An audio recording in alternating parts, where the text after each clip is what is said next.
when I spit bars in a rave. Man, I go hard like Santan. Evening, people, and welcome back to another episode of Touchline Fracas. I'm actually on hosting duties this week for the first time in years, man.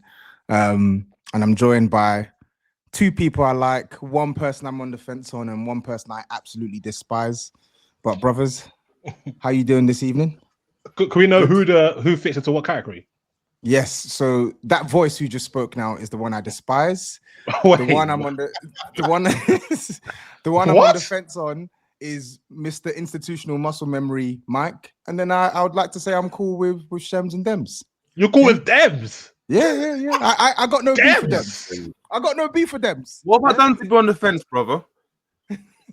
Don't worry, man. Listen. Don't worry, man. There was a lot of how have you got more beef with me?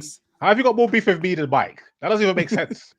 Because you're just my up, bro. You're always on me as well. You're always on me.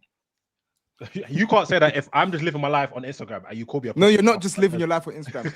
You are literally on me every single day of the week, bro. On me. That's fake news. But man, then thanks for hopping on, man. Another episode, another week gone in the Premier League. Demz, no Real Madrid talk today, yeah? I know your boy scored a hat-trick yesterday, but no Real Madrid talk today. It's a Premier League podcast, yeah? Good evening, Tobs. Alan Madrid to everyone. just experience. Just a small segment to talk about my boy's development and his adaptation in Madrid. Adaptation complete. But good evening, lads. Good evening. Good evening. Listen, before we actually get into specifics, man, a couple of housekeeping duties as well. Make sure you're following us on all the social media platforms as well. TikTok, Instagram, Twitter, or X, whatever you want to call it nowadays as well. Get involved in the discussion as well. We will be reading some listeners' questions as usual towards the end of this pod. But you know what? Let's just dive straight into it, man. Let's start with a big game that occurred this weekend. Chelsea traveling to Manchester City.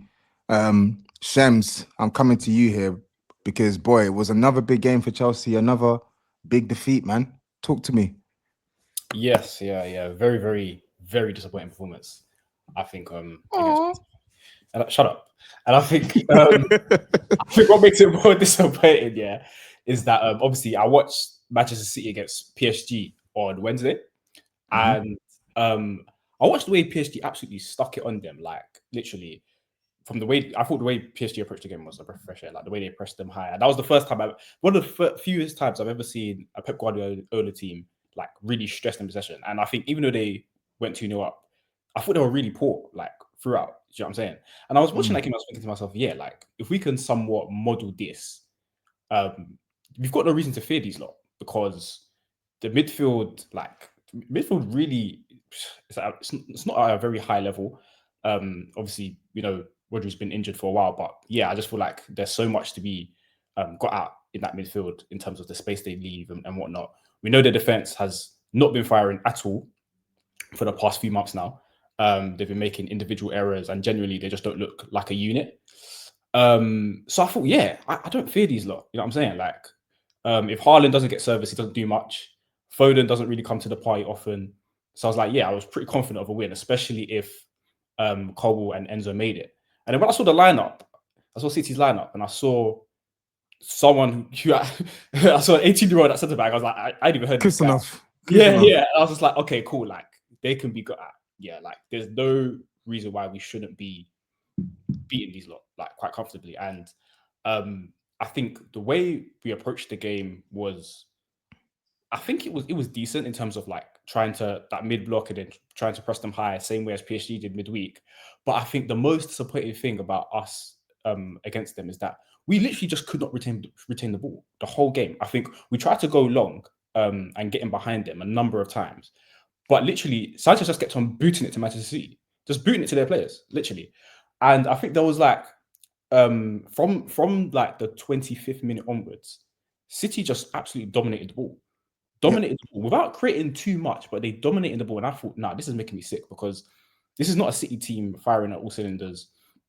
They're not the most confident right now. The crowd is definitely edgy because they've lost a 2-0 goal lead midweek, and generally their form has been poor. So like the fact that we're allowing them to grow into this game with so much possession and build confidence was really making me sick.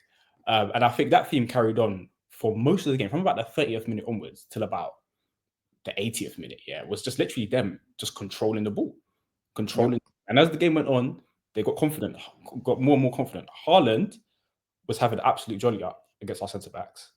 It was meat and drink for him all day long. I think he was really, really good. Other than that, I think the new signing, I can't remember his name. Mamouche, he looks really, really bright. Other than that, there weren't too many standout players for City. I just think we were really, really poor.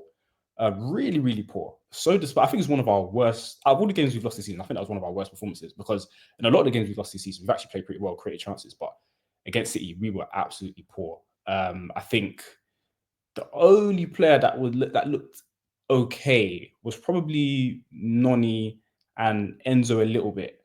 Everyone else was terrible. Like, generally, it weren't good. And I think we're starting to look a little bit predictable. I think Maresca, obviously, he's tactically, he doesn't really allow his fullbacks to be adventurous. Kukurea tends to end up in like another 8 position, kind of inverting, attacking, and he ends up in some good positions in the box. But on the other side, you look at Reece James, doesn't go forward. You know what I'm saying? Very limited. And I think it's very predictable, because the way we hurt teams is literally either give it to the wingers and just be 1v1 or brilliance from Cole Palmer, right? And Cole Palmer's form over the past month or so has dropped off a cliff for me, as well as Jackson. So really, our only threat is just give it to wide players and hope they do something. And that isn't even happening. So yeah, I think we look very predictable, very stale, and something's got to change, man. So I wanna zero in on that, because obviously you said that from 25 minutes onwards, it was Man City dominating the ball, and I think I agree. But I want to come to you on this one, Disu, because they actually had a good start to the game, and it felt like they had what looked like a game plan that should have been able to go out and pick off Man City. But for whatever reason, they were playing this ridiculous high line, and the midfield was just non-existent, in and out of possession. Talk to me. What was your perspective on how Chelsea's midfield performed on the day? That's you, Disu, by the way. Disu, you're on mute, mate. What's wrong with this guy? Sorry, lads. Good evening. Yeah, their midfield still was a bit scary. Saicedo and Enzo, I don't think they performed good, especially Saicedo or Caicedo, however you say this bozo's name. Palmer doesn't really help them out too much, and he was ghosting as well. And I think it wasn't really much of a midfield battle. I kind of felt that City were going back to front quite quickly, which I think Marmouche gave them that impetus, because he kept running in behind. Yeah. Now you have him and Haaland running in behind, and there isn't KDB in midfield, so you're kind of their runs are almost forcing City to go long, especially with how high Chelsea's back line is. And they start to see the joy. Like Guardiola got in behind a few times, Marmouche did, Haaland did. And when City could realize that if Chelsea play this mid block and starts to try to push us up, we could just knock the ball in behind, or just give it straight to Haaland, and he's just going to pin wherever the centre back is and knock it to Foden or Marmouche or whoever. So I think the game kind of bypassed midfield. I think towards the end of midway through the second half, I thought Enzo started to get into the game a bit more, but I think it was a bit too late at that point. I think City already 2-1 up, and Chelsea didn't really look threatening. I think most of Chelsea's threat came in the first 15, 20 minutes. I think their wide players are pretty useless, in my humble opinion.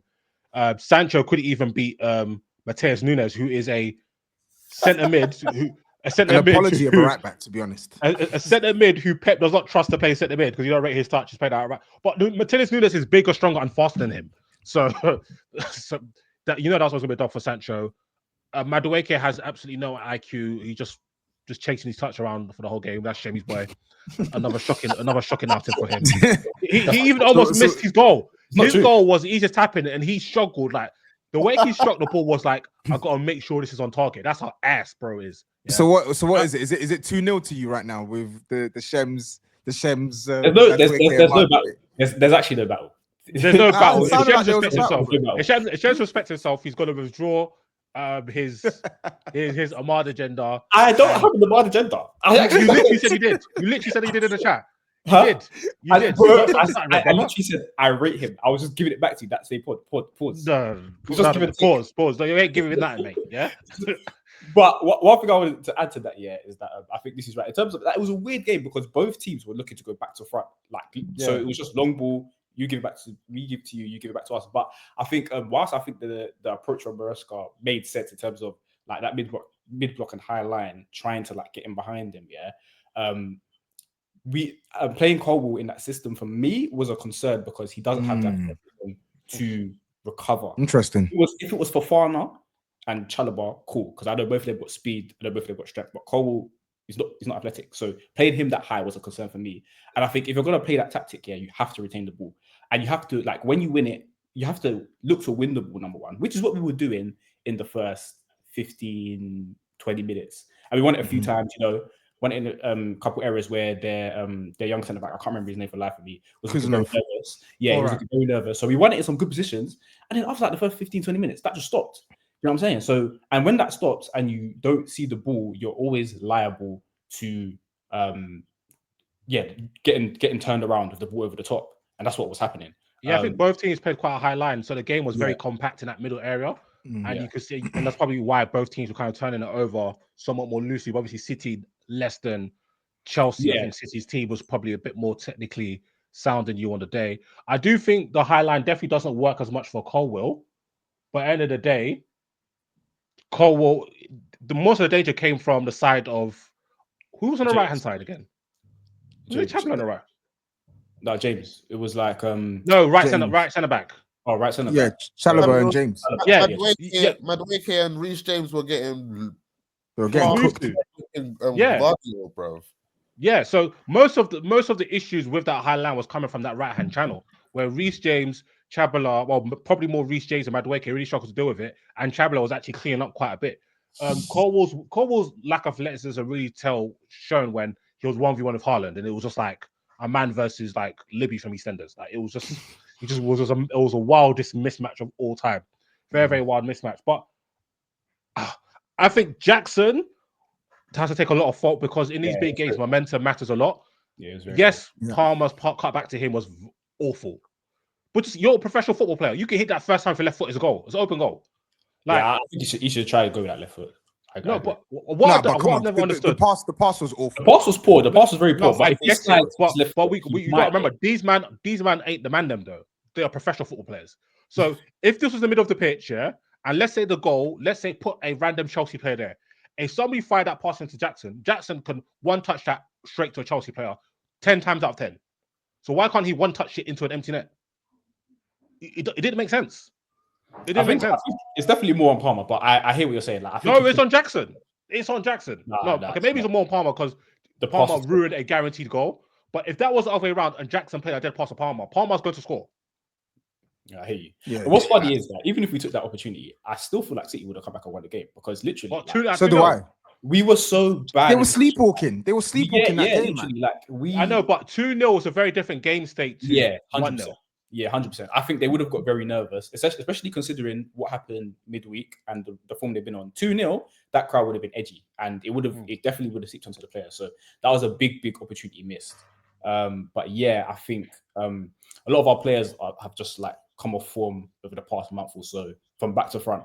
Along with like Maresca, probably not helping himself a little bit, but I think individually, so the likes of Jackson, Palmer, I think Caicedo, I'd probably say, centre backs as well, like Colwell, Tosin. Like I think from back to front, a lot of players have dropped their level, and that's contributed to why we are where we are right now. And I think a big contributing factor is definitely Maresca, because your games are mirroring a lot of Spurs games in the second half of last season where you start the game, you play really good, you're 1-0 up, you have a number of opportunities, whether it be clear-cut chances or counter-attacks or certain attacks where the right ball shouldn't lead to 2-0 or 3-0. You don't take it. You concede either a random goal or poor goal, and then you can't deal with the counter punch from the opponent.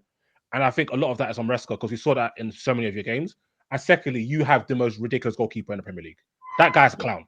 That guy is a clown. What he did, I've never seen a man do that in Premier League, bro. I've never You've seen never that seen in a my man life, run bro. out.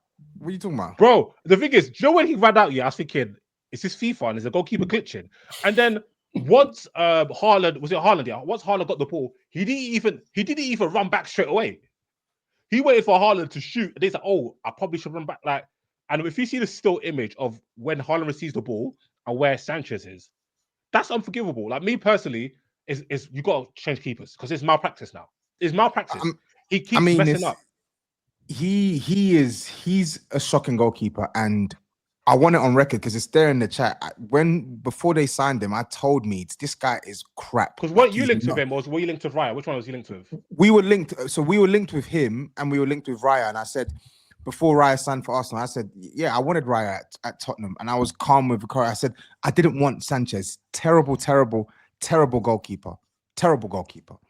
But again, I feel like yes, he was culpable for the second goal, but I also feel like the game state or the game performance, sorry, by Chelsea was actually pathetic. Like that second half, they were literally not competing, bro. Like it was mad. I couldn't believe that performance from Chelsea. It was so bad. And Mike, I wanted to pull you in, you or Demz on this, right?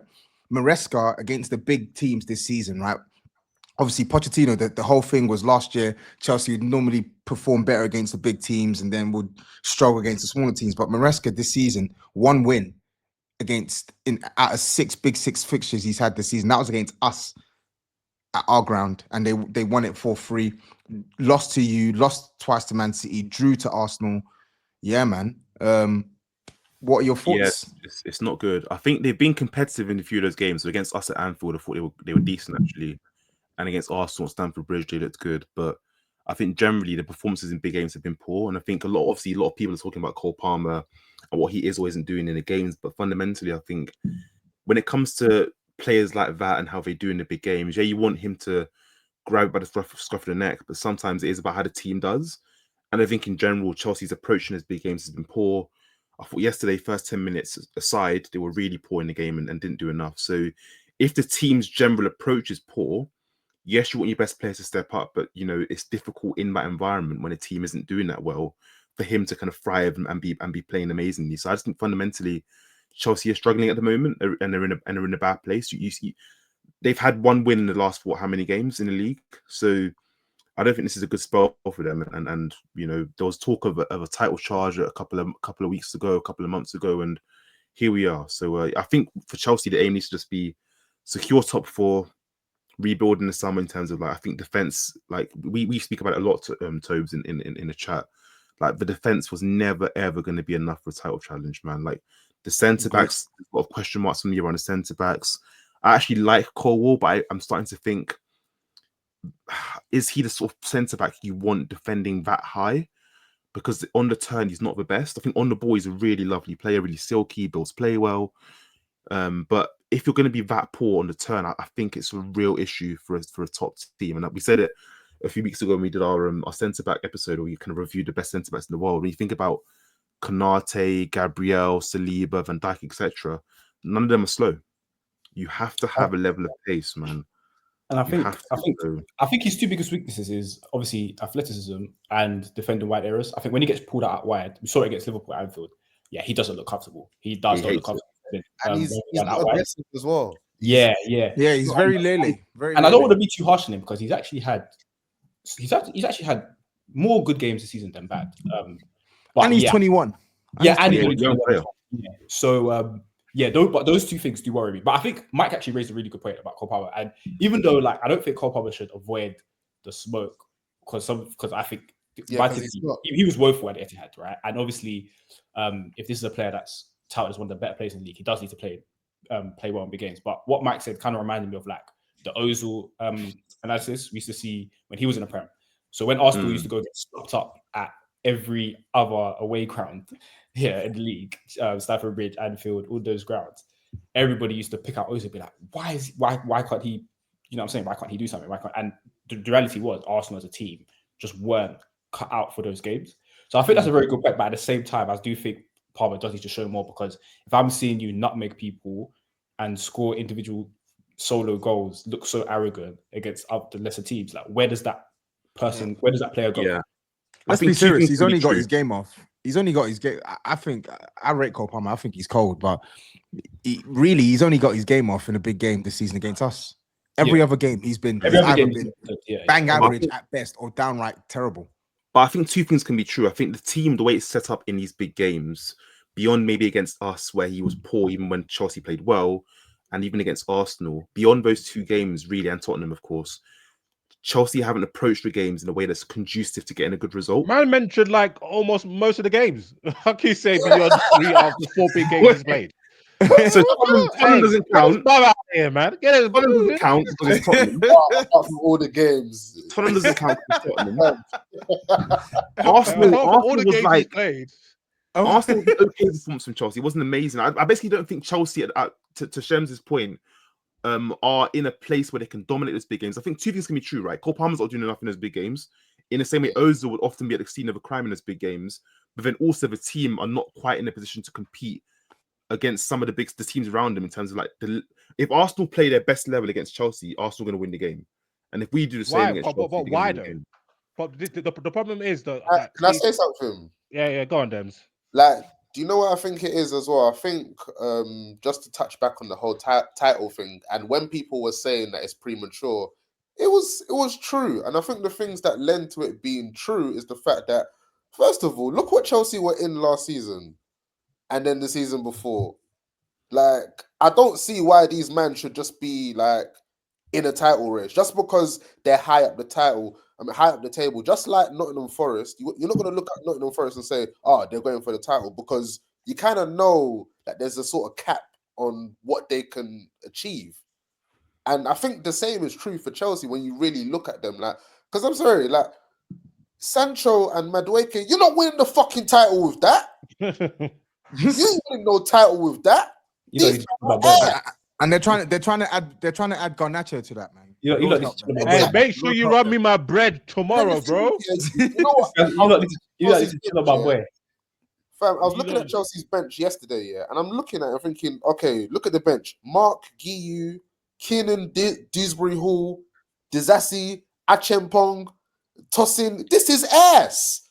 This is and obviously I'm being but the point that I'm making is that you're not going to win the title like this. This is just like bare like mid bro. Good players, but they're not like blue chip players that are going to win you titles. Like you got Cole Palmer, cool, and then it's kind of like he's kind of by himself. I think like because Jackson, I'm sorry, he's going to show time and time again that he's not the guy that you can rely on. Jackson's making me over the course of a season. He's going to show you again and again. Top five. Yeah. He's going to come in with patches, but he's going to come in with these patches as well, where it's just 4 goals, hard work, and I'm sorry, you're not going to win titles like that. So that's what. And the thing is, Maresca, this is what his first season in the Premier League. I do think though, Demz, you make a good point on the wingers because we need to shine a spotlight on the winger situation because it's quite alarming. You know? Can I shine a spotlight on Palmer though? You can. Yes, please. Yes, please. Because like, I'm not hearing about Tame as that's I'm not hearing it, mate. Because there's other players across the league, whether from good teams to bad teams, that even if their teams aren't that good, they can still. And it's not like Palmer is in a situation like see the Ozil games, like bro's going away and them man are getting slapped from minutes 1 to 90, bro. Just belt to ass non-stop, yeah. It ain't that for Chelsea though. Chelsea are in all of these games, right? So the Liverpool game, I thought Chelsea were the better side for most of that game.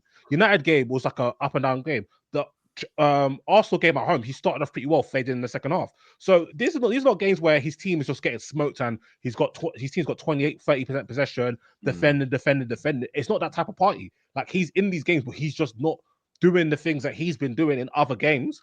Which is why the criticism is valid. I'm sorry. If you've got the ability to pick up the ball, turn a man, beat a man, do all this, then I should see that in the big games. I'm sorry. He needs to do more. Don't get wrong. I don't hold it against him because he's still a young boy. Like this is his second season as a starter in the Premier League, and a lot of players with higher reputation than him have had the big game tag. They call Salah Suarez a flat track bully. That's one point they called Salah a flat track bully, and obviously we know he's not. Saka wasn't doing well in these first 2 big games. But after a while, some of these players start to hit the ground running and start to dominate and start to do really well. So I don't think Disu, it's something that's going to be on Palmer. I don't think it's something that's going to be on Palmer's At these CV. games, have to I don't think it's something that's going to be on Palmer's CV for the foreseeable future. But I definitely think it's something that we can't just chalk up to. Oh yeah, no, because maybe if Palmer plays good, then Chelsea do better in these big games. Yeah, no, that's very valid. I think, yeah, no, very valid. I retract that Ozil comparison. It's not quite the same, but it just reminded me of it when Mike made that. No, point. yeah, I get what you But meant. Yeah. What I'll say is though, to Dem's couple of points, just Dem's thing for wrap up the Chelsea segment is that so with the bench, like usually we have Nkunku and Felix. Obviously, Felix missed the game yesterday, but Maresca ain't using Felix like that, which is again, it's like why? Because obviously Sancho ain't offering nothing. And obviously, he's an option that can probably play out the wide. I'm not as convinced as a lot of like fans are that Felix can be this like the savior that people think he is. But I think he can bring so much more than Sancho, especially in games whereby we're not playing well. Do you know what I'm saying?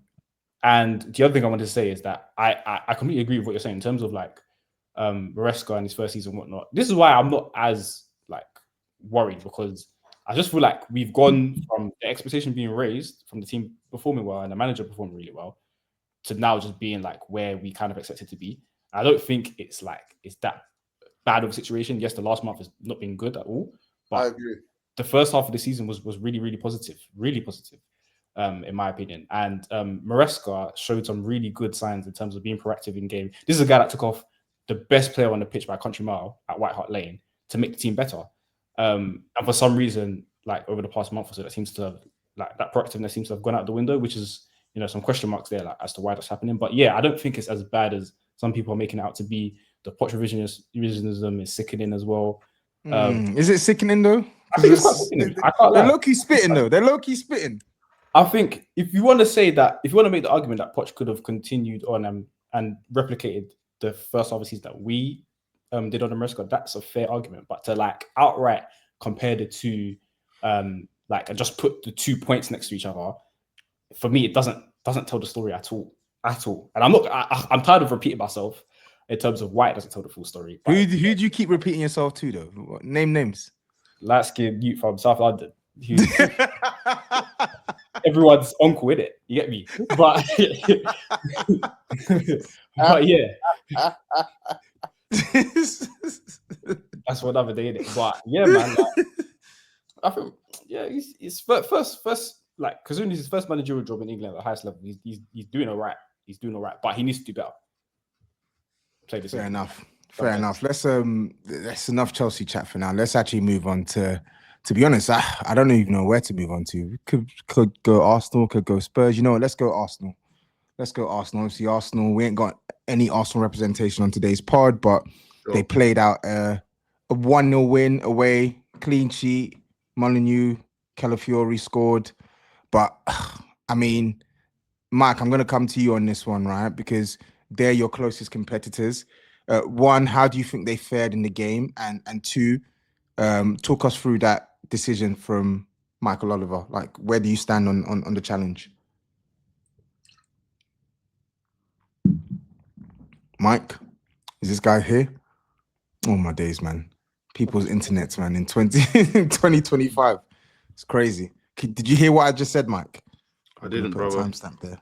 I asked you to talk about Arsenal and the decision, mate, but your internet cut out. Yeah, no. The decision, obviously, it's a poor one. I think I don't really see why he's given a red. Like when I didn't watch the game live, I was watching our game instead, obviously. And when I saw he got a red card, I thought it must have been a crazy tackle. And when I watched it and they showed the highlights in the halftime of our game, I just thought like maybe the contact was high or something. And then when you watch it back, the contact's not even that high. So do you know what? Arsenal fans have often complained this season, and I thought they've been doing too much. I think some of the complaints have been excessive, but I can see why, if you're an Arsenal fan, you kind of leave that game thinking there's some people have got something against us, or there's kind of some conspiracy against us, because like I don't understand why he's given a red card. I literally do not understand why. The point of contact's not too high. Ultimately, it's just a really cynical tackle. It's just a yellow card. You see that happen in games all over the country. Cynical tackle to kind of block a counter attack. Should just be a yellow card and you move on. But look, Arsenal responded well. They get their goal at the end of the day, and they win the game. So yeah, it's a bonkers decision. And it's one of the ones where I can be like, do you know what, Arsenal fans, I hear it, but yeah, I don't know what the referee was doing, man. Are we getting to the point now where these refs need more? They need to be reprimanded more for decisions like that, because let's just say they don't. Calafiori doesn't score that goal, and Wolves and João Gomez doesn't lose his head, and Wolves have 11v10 and they go on to win that game, and that's potentially 3 points dropped when you're chasing Liverpool as well. Like, surely there's got to be some sort of punishment when you have a decision that egregious go against a football team. Surely. Yeah, I completely agree. I think it's completely unfair that almost everybody has a form of accountability: managers, coaching staff, players, even like directors of football and so on and so forth. There's an element of accountability that all these people have. Even if the fans misbehave, there's going to be an element of accountability.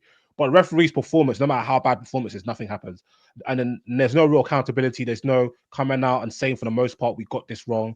You get the TV shows on Sky Sports or TNT or Discovery, whatever it's called, and they just find ways to back their colleagues. It's just pathetic. Like, that decision is a complete nonsense. The fact that VAR can't even stop decisions like that is quite alarming, because if that's not a clear and obvious error, then clear and obvious errors don't exist. And it's just really poor. So this could be the difference between Arsenal winning the league and not. This, you get decisions where not just at the top of the league, at the bottom of the league, maybe teams might get relegated, teams might not make Europe and stuff like that. Is players missing out on goal bar. Like, there's so much stuff that happens, and I feel like there's no transparency. The referees don't come out and say why they've given. Like, I watch NFL, so anytime there's a flag, the referee will come out and say what the flag is, and then instantly in the studio they have a NFL former official to give explanation. But the good thing about it in America, they don't do the capting. They say, I'm not gonna lie, that's wrong. And they'll give you the rule book, they'll give you the detailed rule book to tell you why, what was a flag or whatnot. We don't have that here. So some decisions may be by the letter of the law, but we don't know. And another big issue is, I think the laws are too vague. I think the laws need to be super as precise as possible, so that way we don't get a game-to-game variance from referee to referee. Because like after the Declan Rice yellow cards situation, where I think that was pretty egregious, because if you're going to give a yellow card for that, there's going to be 15 yellow cards every single game. Arsenal fans have been able, literally since that match week, to say, look at this, not a yellow card. Look at this, not a yellow card. But different referees have different barometers. In fact, the same referee might not referee the game the same way the next week. Like, and you hear stuff like, oh, it's too early in the game to give a yellow card. That doesn't make sense. Like, that level of discretion shouldn't be given to referees, because they're clearly not competent enough. Because the refereeing standards so far is really poor. And there has to be some form of, whether it be an independent review of the referee's performance from a game-to-game basis, and there's a league table. And if you keep making errors, you get relegated. So you're no longer refereeing Premier League games. You're not refereeing Championship games. You get demoted. Stuff like that needs to happen, because what happened to Arsenal, like, the fact that we're having egregious decisions with VAR is crazy, completely out of line. It's insane.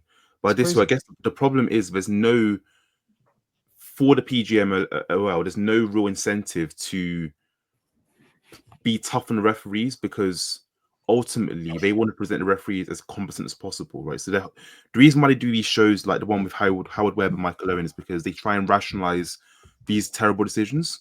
So you have Howard Webb on there will be basically saying, well, actually, what you can see here is, in many ways, the mechanisms that exist now are trying to soften the blow for these really bad decisions, where you have these clips come out where, you know, not even Howard Webb show, you even seen like Dermot, the other guy that's on Sky Sports, doing the show sometimes where he's softening the blow. So in many ways, we're now, rather than holding referees accountable, we now have these different referees, whether it's Mike Dean or former referees, whether it's Mike Dean, the Dermot guy, Howard Webb, using different platforms to in many ways back up their mates and their colleagues. So we're going the other way. We want more accountability for these referees. We want more kind of tougher measures when they make mistakes. But the opposite's happening. Literally, the opposite's happening. Is the best way? The best way to help referees from the slander they get, stopping them from making mistakes in the first place. So if you hold these referees accountable and they stop making these mistakes, it's gonna be better for the game anyway. You don't want referees to ever be a talking point of the sport. Can I interject here? Yeah, go for it, bro. I think we're at risk of going too far in terms of the whole stop making mistakes thing. they are human beings, bro. Like, bro, when we watch football, we watch footballers make mistakes all the time. They miscontrol footballs. They're out of position. They don't finish chances. They're elite. They train every week. Like, there has to be like a baseline where we understand that, bro, people make mistakes. But Demz, But that's what you got the technology for, though. But no one's But you couldn't make a mistake with VAR, though. no one's asking for a mistake-free Hold game. on, wait. I say that because all our lives watching football, we have always seen bad decisions. We've always seen mistakes. It's not because it's like conspiracy and stuff like that. It's because these are human beings that are people are gonna fuck up, bro. Sometimes your brain does some shit in a moment and you do the wrong thing, bro. Yeah, but then why is VAR not correcting that? And also, it's not just the fact they fuck up; it's how consistent it is. Sense. That point there, that makes sense. With and VAR, also, Demz, quickly before you go on, you also got to take it up. Mistakes happen. That's cool, but the mistakes are too consistent and they're too outlandish. This is the problem. The mistakes don't let them go. I disagree in terms of them being too outlandish. The reason why I say that is because we see it everywhere, bro. We do see it everywhere. We see it in the Champions League. We like, bruv, Didier Drogba. It's a disgrace. We've seen it before. Like, what I'm saying is, we've seen madnesses before across all sorts of competitions where it's like, yo, VAR should have done something about it. Do you know what I mean? What I'm saying is, it does happen too frequently in the Premier League, and maybe we should be able to get refs from. Maybe we should be able to outsource them from other leagues or some shit like that, and see whether like that can improve it. But I think, like, in terms of mistakes and stuff like that, I think people do too much. But I think people act as though you shouldn't make bad mistakes, which is, I'm sorry, we see it on our own football teams. We see top players make mistakes where, like, we see Steven Gerrard slip and miss the ball. Like, we see bad things happen.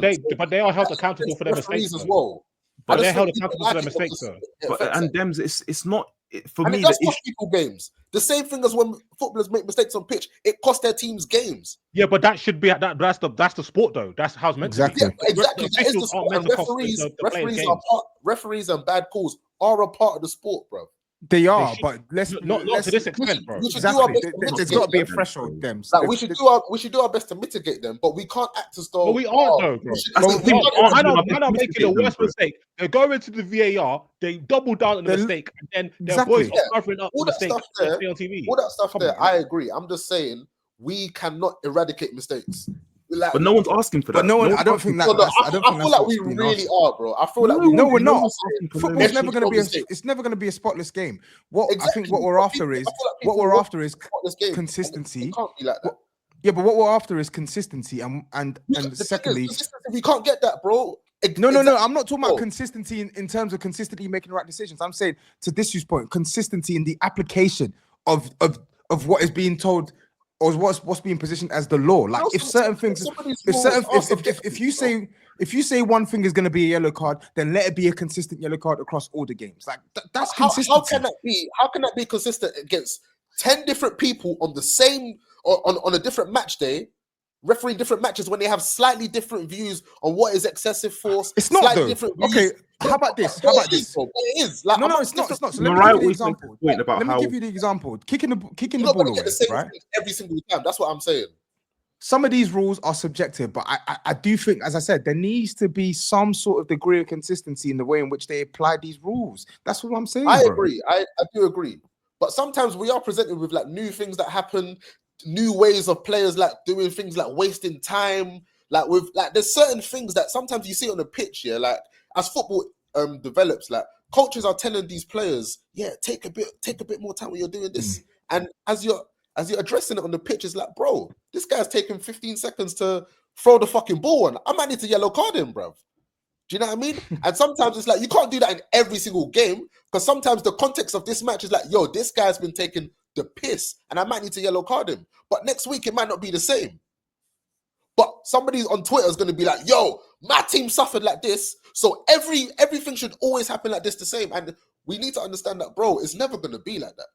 I think sometimes with the complaints, it's really unrealistic what we're talking about. Like, even though I do understand that some of the mistakes are crazy and they shouldn't be happening. Also, Demz, though, I think most people's frustration, though, I think, is the standard of refereeing, because where you go back 10, 15 years ago, like in that Howard Webb and Mark Clattenburg era, like those, like the referees that were in that era were like way better than what we're seeing now. Yeah, but people hated them at the time too. I don't know. I don't know. They did, man. I don't know. I think Howard Webb was always accused of being Man United biased, but generally, him and Mark Clattenburg and the rest. Clattenburg was seen as a strong referee. What about Mike Dean? Everyone there hated him. was another kind of stocky guy as well. I can't remember his name, but he was quite good. Graham Poll Graham Poll was quite good, but he's not who I was thinking. Graham Poll was good. But he's not who I was thinking. The standard, the fact that we're even able to name 3-4 referees off the top of our heads just shows that the standard was better.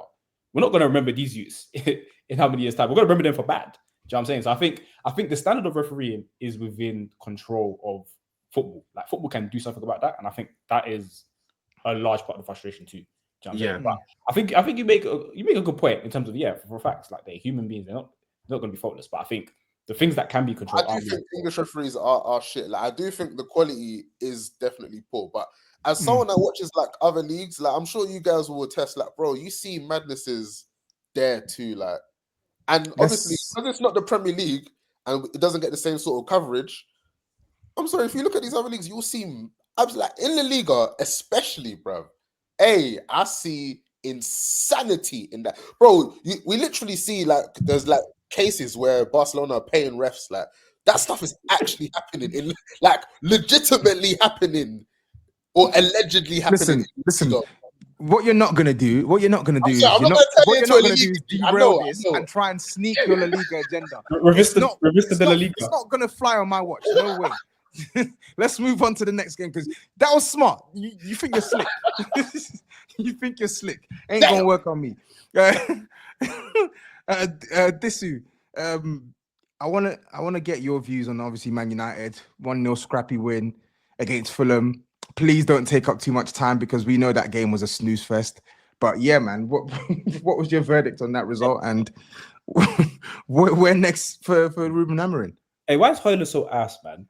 He is ass. So ass. That's what I want to know. How much did you cost? Højlund is horrible, man. He's horrible, bro. No, hold on. I just want to say, I used to hold a lot of cord for the amount of money Chelsea spent on Werner and Havertz, but the amount of money you guys spent on Anthony and Højlund, same GDP as a small country, as you used to say, you know.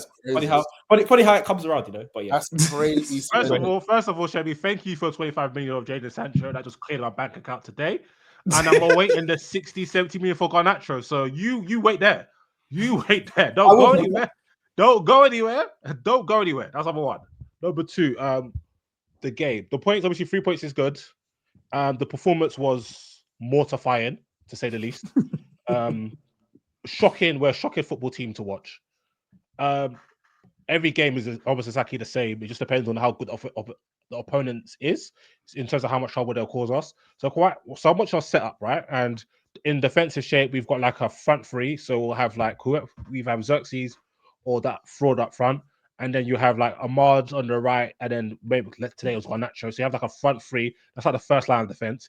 Then in the next line of defense is a midfield two of Ugarte and Bruno, and then you've got a back five. I don't understand this because it's too easy to play through. There was 2 times where Fulham literally had the ball, the guy chilled on it, maybe Calvin Bassio, whoever, and just popped a simple pass into ESR, and he's running out of back line with options left, right, and center. But thankfully, Mr. Burger King have it your way stinks, so nothing was made of it. Right? No matter what midfield pairing it is, they can't get into the game. Because they've got too much ground to cover, way too much ground to cover. When we have the ball, the passing angles ain't there. Everything is just so static, and then defenders make it worse because they take people like Maguire and Delict. They take way too long on the ball, way too long. When the ball's with Lissandro or Yoro or Mazwari is a bit better, but again, take way too long on the ball. You can't go long to Højlund because he's a non-entity. He loses every single duel. So the ball, he is playing with 10 men, effectively. And we struggle to really get anything. Like, our only kind of outlet was the occasional 2-man step of Mazwari and Garnacho. So the only tactical tweak I've seen recently is Mazwari actually inverted quite a bit. And that enabled Garnacho to go out wide because he's not very good in the half spaces. and then he got a bit of joy from there, but nothing really came of it. We're a really poor team. We're super defensive. We're super negative. It's really boring to watch, and the excitement from our team really comes if is Ahmad going to do a mad thing, and can Bruno do some creative passes? We're very much Ahmad centric in our attacking style, and yeah, it's very bad. To round up, change needs to be made. We can't start Maguire and De Ligt. It's a waste of time. We're starting 2 Maguires. Is Maguire and Maguire that speaks Dutch, so just pick one of them. Play then the Euro, because at least in the Euro doesn't take 50 years on the ball. He gets the ball and he gets it out quickly, and he's better at dealing with stuff in the wide areas, unless it's Lamana. What else? We need to play a winger at wing back. We cannot just have Dallo and Mazraoui at wing back. It's too unthreatening, and we need to stop playing a back 5. It's too negative. We cut off our passing angles. We can't get out. It's poor. But yeah, He's never going to really, switch that though, is he? Because that's what he's been playing throughout the back 5. Or are you saying go to a back 3, go to a back 3 and get actual wing backs basically? No, because how he started off, they were actually wing backs. And for example, like Ahmad was the wing back at first. He was basically in winger scenarios.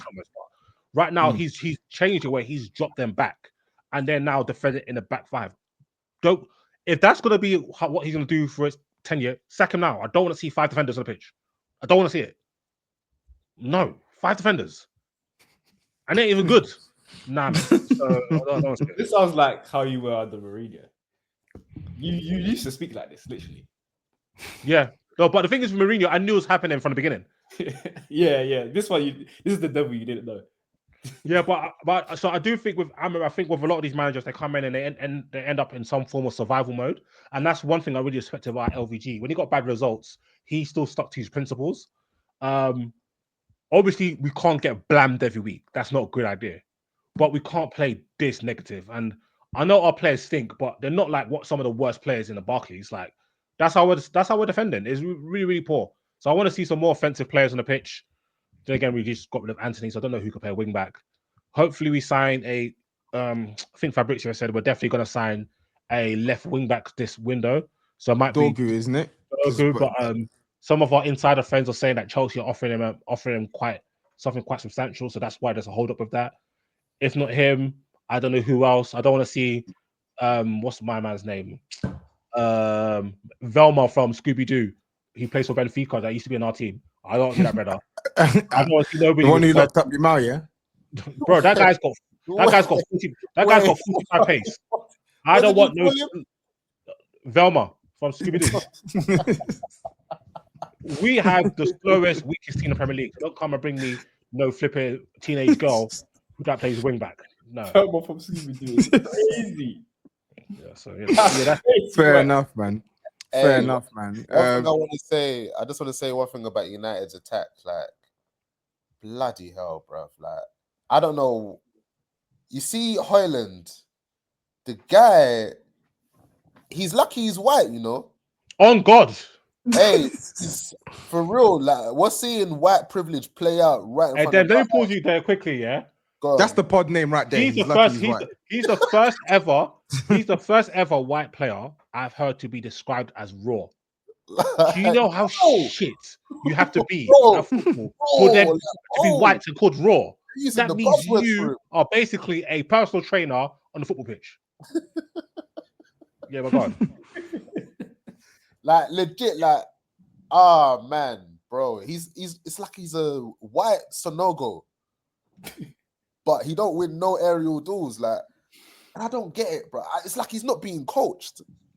It's so weird with him, like the way I just saw him like chasing his touches, and I just thinking, so this guy ain't got no game. He turned up the ball 7 times,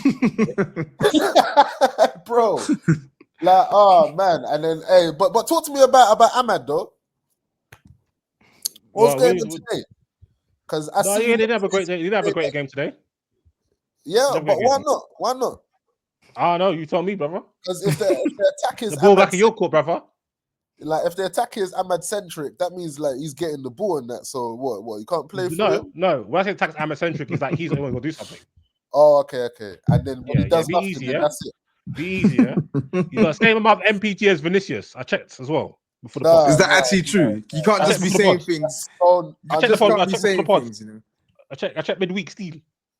Oh, what, you're just looking at the league, though, innit? Because you don't play. Yeah, that's what I said in the league. I don't care if Vinicius is stat padded against FC Bucharest and Champions League. I don't give a fuck. It's not Bucharest, bro. I don't give a fuck, nigga. Who did you lot just smash up the other week? The 5-0 drop. Who was that? Violent? No, before that. Come on. You know. Salzburg. Oh, come on, man. There you go. There you go. There you go. Look, you got to play. You got to play who you're up against, man. All right, let's move on, man. Let's talk to the team top of the pile. Liverpool. Wait, why we don't talk about Spurs, bro? You lot play today? Yeah, we're gonna talk about Save us the best to last. Save the best to We're last. talking Alright, about cool. us last, bro. Don't try to sneak it at the end because Don't worry, brother. Chill. You're gonna get some. I'm just trying to move at pace. Yeah, because we're already behind. Yeah, chill. You're gonna get some. Mike, Liverpool 4-1 win against Ipswich, man. Surely this is a routine result. Surely. Yeah, it was. In the end, it was just a really comprehensive win. I think, Ipswich have actually competed well in some of the big games. So Arsenal only beat them 1-0. I think they've kind of done what they did well against Chelsea. Obviously, beat Chelsea. So I wasn't expecting a tough game because I think we're better than those two sides that I mentioned. But yeah, it just ended up being so comfortable. I'm annoyed we conceded a goal actually because I think they had like one shot in the whole game, like 2 shots, and ended up scoring the one from the set piece. But I think we're in a mode now where I think we're attacking really well. We've got Gakpo kind of scoring goals now. I think 6 league games in a row at Anfield he scored. Salah obviously scoring again. We're in a really good moment. And I think now I've really stopped worrying about the teams around us. Look, Arsenal will win games and they might go on a little bit of a run. But for us now, we're in such a position of comfort that I think it's all about what we do. And for me, 3 points takes us closer to where we need to be in terms of winning the title. That's how I always see it. That's how I see it now. And we've earned the right to kind of just look at ourselves and to not really look around us. And I think the key performances I want to pay tribute to from yesterday, I think Van Dijk and Konate are showing that for me, they are the best centre-back partnership in the league. And obviously, people can talk about Gabriel and Saliba, and I think those two are definitely in a conversation alongside them. Come on, man. Come on. I don't know. I think Van Dijk is the best centre back. I think this combination is the best. Personally, it's my opinion. I think so. I've seen Konate get packed by Martinelli, bro. Come on, man. Konate, yeah, he's not been packed by Martinelli. You are having a laugh. And he got packed by Havertz as well. He got packed by Havertz last year at the end. Konate's padlocked. Konate padlocked. Getting packed by Havertz is nasty work. Listen, it's off game. Didn't Xerxes put Saliba on his bum? Yeah, but Xerxes is a baller still. Don't you call him Xerxes?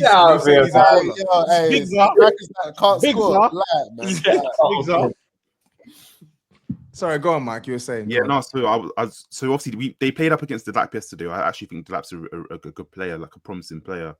And I think up against Van Dijk and Konate, he competed for 14 duels and only won 1 of them. So that just shows you the kind of game they had where like they just ate him alive. And I think they're in a moment now where I think those two and Gravenberch give us such a really good platform to attack from, because you feel like even when teams break on us, those 3 will kind of clean up for us. I think one of the things I've liked about our performances in the last few weeks, so I'm thinking about Forest, I'm thinking about Brentford last week, and obviously Ipswich yesterday, is we're now really keeping teams penned in, where teams are rarely having shots against us. So it's annoying that we're conceding a few sloppy goals. Like the Wood goal was a bit of a sloppy one where it comes against a run of play, and obviously the goal yesterday. But these teams are having to fight for their lives to create good chances now, where we had a period towards maybe the start of the kind of end of last year where teams are creating chances maybe far too freely. So I actually think if we continue to do this over the next kind of couple of weeks, you're going to see that turn up. We're going to see loads of clean sheets. You're going to see loads of kind of comfortable wins for Liverpool. And I think we've got a tough couple of away games coming up. We've got Bournemouth and Everton. If we can leave with a minimum of 4 points, then I think you're in a really healthy position. And the more we win, the more the maths becomes difficult for Arsenal, and the more the maths becomes difficult for any team really that are chasing us. So yeah, I'm happy, man. I'm really, really kind of confident, really kind of starting to feel quite bullish about where the season's going to go and how it's going to end. And yeah, I think, look, it'll be a tussle to the end. I think Arsenal will kind of be spirited and fight, but I think I'm starting to feel really confident this is going to be our year, man. The end is within sight, yeah. Yeah, do you know what, Tobs? If we didn't win the league from this point, I might have to leave the game, Yeah, I'm I actually think I'm being humble saying this Because this is a lot. This is a lot of like. This confidence. You're really laying down a marker here. Like this is strong. Yeah, It's bro. fair. If we don't win it's it, brave. leave the game before the game kills me. That's how I'd have to be that kind of vibe because we're in such a position of comfort, and also Arsenal are without their best player, literally their best player, the guy who gets his game off no matter what the circumstances are, top player. He's not even available, and you're kind of seeing them struggling in games and not looking convincing. That's our main challenger, right? They're not going to sign an attacker probably as well this window, as something they really desperately need. If we finish second to that team, I'd be really disappointed. So look, I feel confident. I feel quite bullish. Obviously, nothing's done yet, and you have to take it game by game and see what happens game by game. But yeah, this is a real position of confidence for me.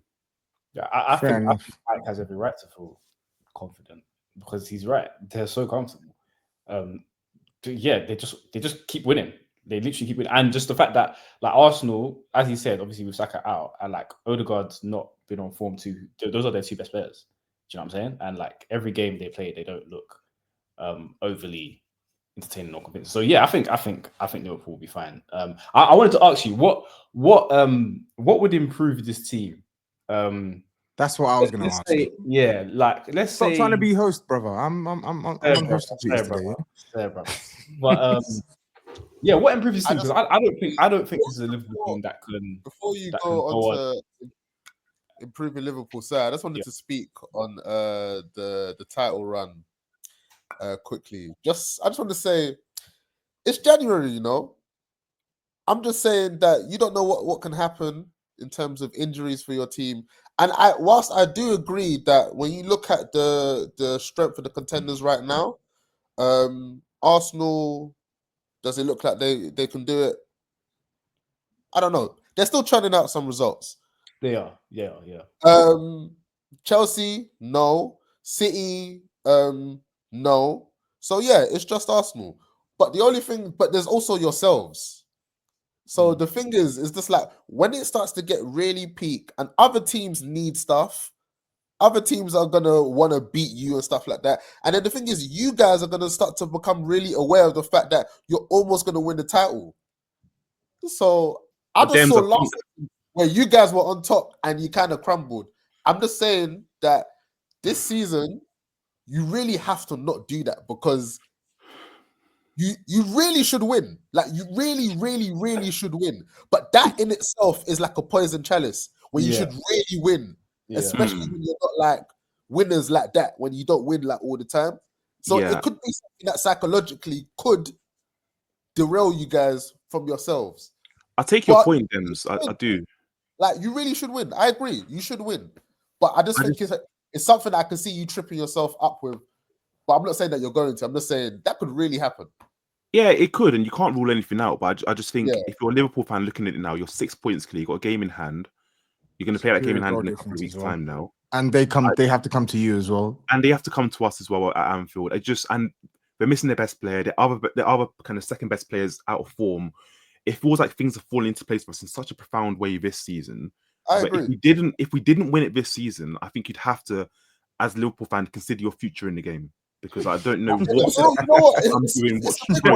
I would have to consider my future in the game. I'll tap out. Yeah. I wouldn't be studying, bro. What about the Champions League, though? How are you feeling about the Champions League? You know what, bro? It's your team that bother me in that competition. Because I was looking up boys the other day, and I was like, if I look at all the teams, wait, why? 2 legs. They can't defend. Let's with Madrid. Let's put the Champions League chat. That man got Judge on their side, though. But Semms, I want to answer. Got a limited Judge, bro. I want to answer your question.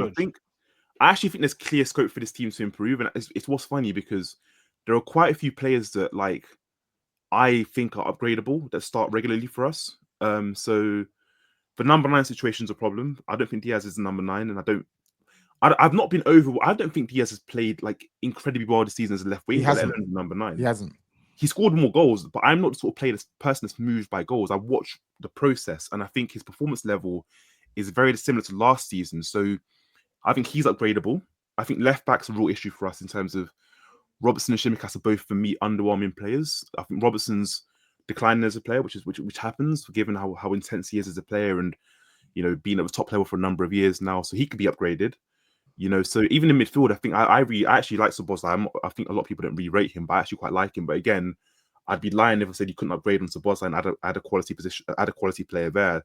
You could even add a number 6, maybe, and move Gravenberch a bit higher. So there are plenty of things we can do as a team to get better. Like if you add a top quality number 9, a left back, maybe a midfielder, 3 players of top quality, the team can get even better. The reason why I asked that is because I don't see this Liverpool team as a team that can go on and dominate for the next 3, 4, 5 years. Personally, they got to sort of win it now, sort of thing. Basically. Yeah, I think the same thing, Shems. The reason why the contracts for me, I'm not really too focused on them. I don't really care because for me, it's just like win now and then just. You know what? Even if the man stayed, I'm still of the same opinion. Exactly. I'm with you, bro. Because Van Dijk's 33 at the end of this year. Salah's going to be 32. This is not a team that's going to go on some dynasty and win 6 league titles in a row or something. I feel like you win now when you see where you are in the summer and kind of reassess things. Like this is not the sort of team that's going to win now and be like, okay, let's go and win again. Like reassess it in the summer and go again. That's how I see it. But win now, please. Just one last thing. That this is very much a matter of like the circumstance of like the context of the year. Like you look at City's decline, you look at what's happening with Arsenal, you look at Chelsea. It's like this is actually just a great year. It just so happens because of what Klopp left behind and what Arne Slot was able to do with it. Like this is just like a great perfect cocktail to actually just come in and win it for like this one year. Because Demz, do you know what means more to me, brother? Do you know what means more to me, brother? I know the Arsenal fans thought. The touchy gooners, I knew it. Yeah, it's true. We'll be there. We'll be there. Yeah, we'll be there. Like, when Pep is gone, like, nah. I love it. Bro, and they're not there, bro. And I know Dan Boogs, Sushi AFC, Dr. Lee, Lou Bob, all of them, their heads are gone. And it's a booster. It all went with Saka's It's a booster. Man said it's a booster. Fair enough, man. I guess we may as well quickly move on to the final game worth commenting on. Disu. You know what? I'm actually gonna let you. Did you? Because I feel you watched the game, didn't you? So I'm actually gonna. You didn't. So why were you asking to talk about Tottenham if you didn't watch the game? Huh? You're on mute as well, you pussy. Yeah. It's a booster. It's a booster. But yeah, man. Tottenham lost at home to Leicester, bro. Like when I was doing my post-match reaction today, I was actually struggling to think of a team this season that have lost successive games to Everton and Leicester. Did you lose to Ipswich as well? Yeah, we lost to Ipswich, bro. Yeah, you basically lost to 3 of the bottom 4. Fam, which team has lost to 3 of the bottom 4 this season apart from Tottenham? Probably just. It's crazy. It's crazy. I did watch the game, unfortunately, and it just wasn't. First half was okay. I think we went into the lead. Good cross from Pedro Porro. Richarlison scores 2-2 for him in the Prem. But the second half, we literally came out and we came out at halftime and conceded immediately, bro.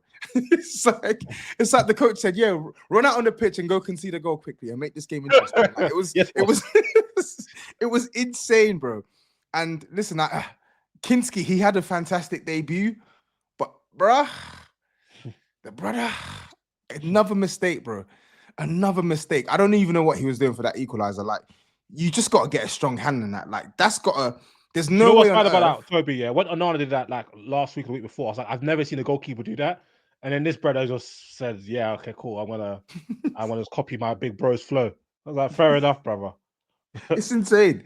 It's insane, man. And listen, we were up against it, of course, because we've got mad injuries, and then of course before the game starts, Maddison, he's carrying a knock, so he couldn't even be in the squad. Same for Jed Spence. So both of them not even available for selection. So we weren't even able to fill up our bench today, right? Because we just had a bunch of kids and Basuma, and I can't remember who else, Reguilon. It was the second half as well, even the goal we conceded, Pedro Porro. Like, I said something on my post-match reaction and I'm doubling down on it. Like, I do think he is a good footballer, but his performances this season have been nothing short of an absolute shambles. He's been a disgrace. He actually, and it's not even just this season, I would say the second half of last season, so that's 2024. This guy has been playing shit for a whole calendar year. This is like 13 months of shit football with the occasional sprinkle of quality. He plays like Bruno Fernandes at right back, bro. Genuinely, he plays like Bruno Fernandes at right back. He just spams the ball, takes shots from stupid angles, and just plays with no brain. Like, you've got the quality to execute, but you just play with no brain. It makes no sense. And he can't defend. He cannot defend. Oh, my days, man. Oh, my days. But we concede from Pedro Porro blindly playing a pass into Bentancur, knowing that he's got a player right behind him. And then El Canouche, or whatever his name is, runs right through our midfield as per acres of space, no one near him. He has so much time to look up, pick his spot, and smack the ball from 20 yards and packs our goalkeeper, bro. Like, I've been there, done that, got the t-shirt and the hat, man. Like, I don't know if anyone else wants to talk on Spurs, but this is 13 Premier League losses. This is 13 Premier League losses. We've got no outfield players signed in the entire January transfer window, right? This is, I think, our worst ever performance in the league at this point in 75 years. I think we're averaging something like 1.04 points per game. 6 losses in our last 7 Premier League games. It is really, really bad. And Everton are 1 point behind us with a game in hand, right? And we've got Brentford away coming up. We've got Man City at home coming up. We've got, there's a couple other fixtures we've got coming up as well. But, like, it's not looking good for Tottenham, you know? It really isn't looking good for Tottenham. Like, we're genuinely in a relegation battle right now. Why do you think he hasn't been sacked yet? Why are they hanging on to him? What's going on? It's the cups. It's the cups. I genuinely believe it's the... So is that Carabao Cup game against us like if you were to lose that game, would he then be sacked? Or like what's 100%. I think that's a do or die game for him. 100. I think that week, it's not even just the Carabao Cup. That week is defining because we play you away in the League Cup, right? And then we go away to Aston Villa in the FA Cup. If you lose both those fixtures, you're gone. Okay. Like there's literally we're still in the Europa League, but like with a team sat in 15th, potentially pushing down to 16th out of 2 out of the 3 cups that you're so called. Wait, you're 15th? God, we're 15th, bro. God damn, we're 15th. Wow. Damn, we're 15th. It's spooky settings, man. It's spooky settings, but I do want to shine a light on the ownership because this, you know me, I've been cussing this ownership. Like, they're actually crazy. Like, they are full on incompetent, bro. Like, are no you not linked to any like defenders or anything like that? Bruv, no defenders, no midfielders. I think the only thing we've been linked with is attackers. We were linked with Kolo Muani. He's now at Juventus. Oh, he bagged the other day. Bro, we've got about 14 or 15 first-team players injured. We were already short in the summer. Senior first-team players injured, and they've not brought a single outfield player. Anyway, I'm going to hand over the mic to someone else to talk on Ange, man. Where do you lot stand on Ange Postecoglou? Just not a good manager for me. I said it on the pod a few months ago. I think the way he interprets football, and I always think managers have a risk and reward balance they have to strike with in especially for a top team, right? You want to be aggressive, you want to be proactive, but the risk and reward balance for Ange is just totally off. And you always make the point, Tobs, that even if he had all these players available, so he had Romero, Van der Ven, etc., I still think Tottenham would be involved in really helter-skelter games where they haven't got enough control, where it's too back and forth, where these kind of poorer teams are creating too many chances. So I think his very interpretation of football is just so flawed that Tottenham's ceiling under him is like capped, or his ability to kind of take the team is kind of capped. So yeah, I don't know where you go next because I look at the manager pool and I think it's quite underwhelming, but I don't think that's your concern. I mean, your concern is this guy is so detrimental to the club and to the results at the moment that you need to get him gone and then worry about whoever you bring in kind of maybe in the summer, or maybe you kind of bring in a stopgap option to kind of keep you.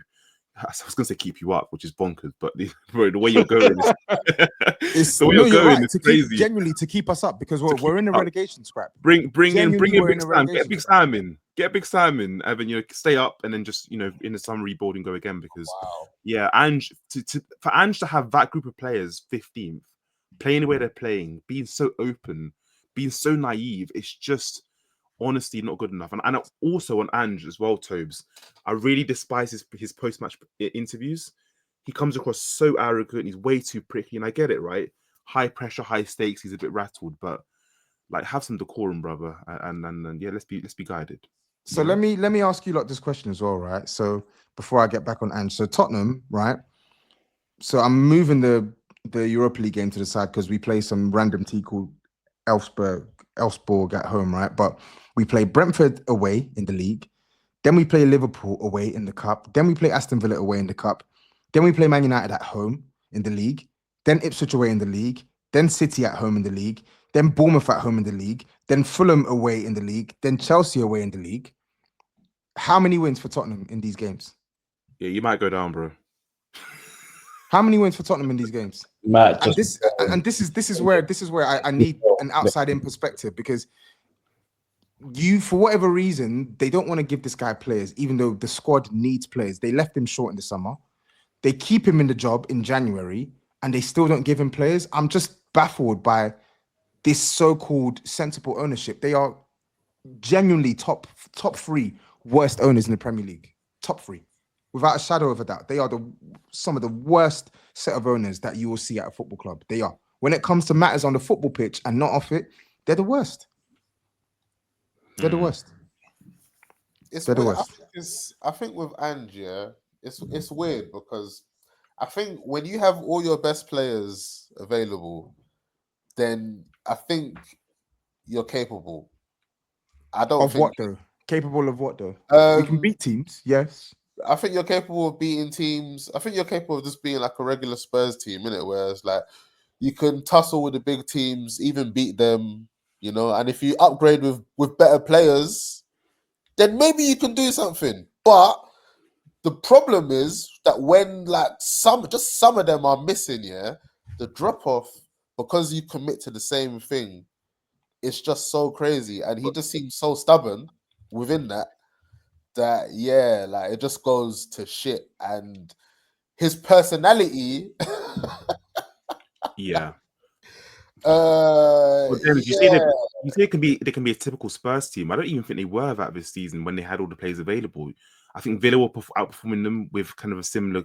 Maybe Villa's plays are slightly better. I don't know. You can have the debate whose plays are better, but Villa and Tottenham's aspirations are similar going into the season. Yeah, but when Spurs had all their players at any point in the season, I feel like we had most of them at the start of the season. At the start of the season, at the start, they weren't playing well. Up until I would say maybe. 15th, Pardon? You weren't 15th at the start, though. Where were you? No, we weren't, but we were still losing games. Like we were maintaining. Well.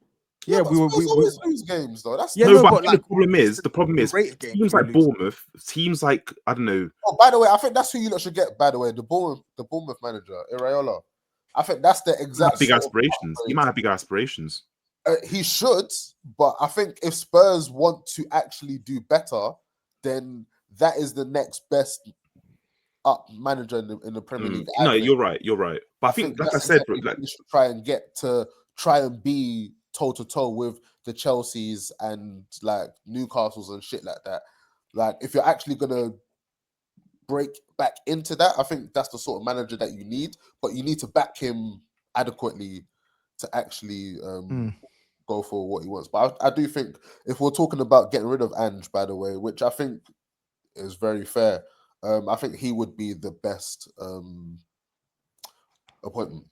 He would be good, but I want the club to also be like they need to be aggressive in what they do with the manager position right now. Like go out and look. They call themselves a data-driven club. Go out and look at what the data tells you in terms of trying to balance an offensive style whilst also having some sort of defensive stability. Like go and look for the attributes that we need in a manager, because Ange, I do think he's been dealt a bad set of cards. Not necessarily because the squad is awful, but because of the situation that's transpired that he's also partly responsible for, but it's transpired and they've literally just sat there and just watched it happen and they've done nothing to help him. But it's done, man. They need to pull the plug pronto. Hey, the bottom half of the Premier League is stacked, you know. Jesus. Hey, yo, I'm seeing Man United, Palace, West Ham, Tottenham, Everton. Yeah, it's peak. It's very, very peak. It's very, very peak. But anyway, let's swiftly move on then. Looking ahead to this week, quick 5-minute chat on the Champions League.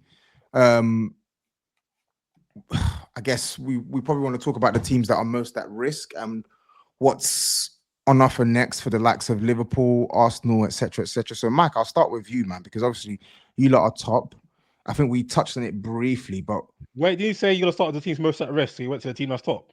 no. I'm saying some teams are at risk, like Man City, right? Like Man City, potentially Real Madrid, potentially. But I wanted to start with Mike in terms of his aspirations as they go into the knockouts. Like, is this genuinely a competition that you can see Liverpool winning this year? I think you'll have to see. I think with the Champions League, it's honestly a game by game approach and how teams grow into the competition, because we've seen it before, right? We've seen City flying in the league, all of a sudden Madrid come out of nowhere, hit their rhythm, hit their mojo.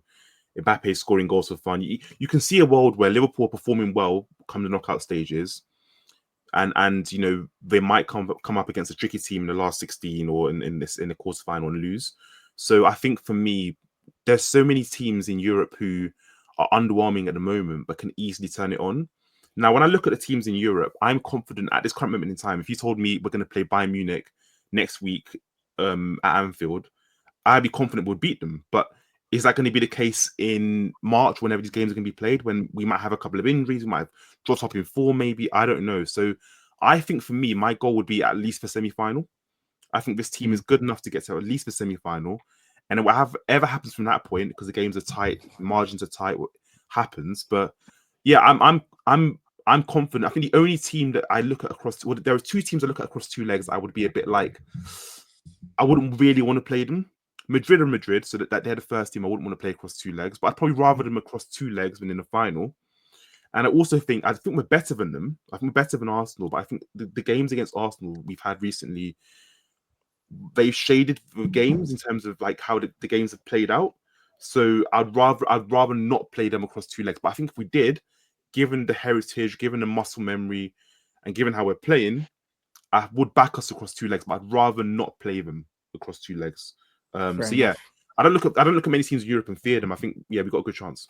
Fair enough. Demz, I'm going to come to you on this as well, because obviously, as it stands, you lot will probably have to play the two-legged playoff to get into the knockouts. Where's your head at in terms of automatic Champions League qualification for Real Madrid? Is that something that you expect over the next couple of days?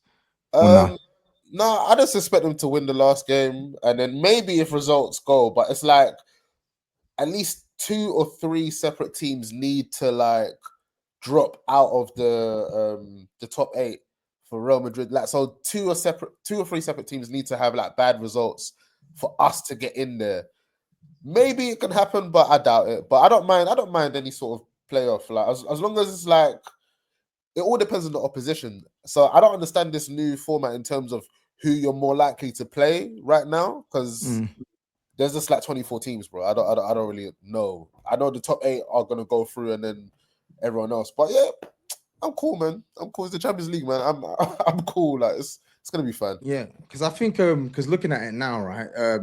So currently Leverkusen and so Atalanta and Leverkusen, they've got the last 2 of the top 8 spots. Atalanta are on 14 points, Leverkusen are on 13 points. And there's literally a 2-point difference between 7th through to 18th, which is mad. So it's like, it all depends on what happens on the day. Like whoever loses. So it all depends on who takes it serious as the last day. Because like some teams are already like through, so they might like rest players. So that might affect results. So it all depends on what happens. And I don't really know how that swing's gonna go. Like, but Romja just have to win their game and then see what happens. Fair enough. Let's actually move on then. Enough Champions League chat for us. Let's actually move on and let's do some awards. The Big Sam Award. What's the big? How's it go again? Get Big Salmon if he ain't managing.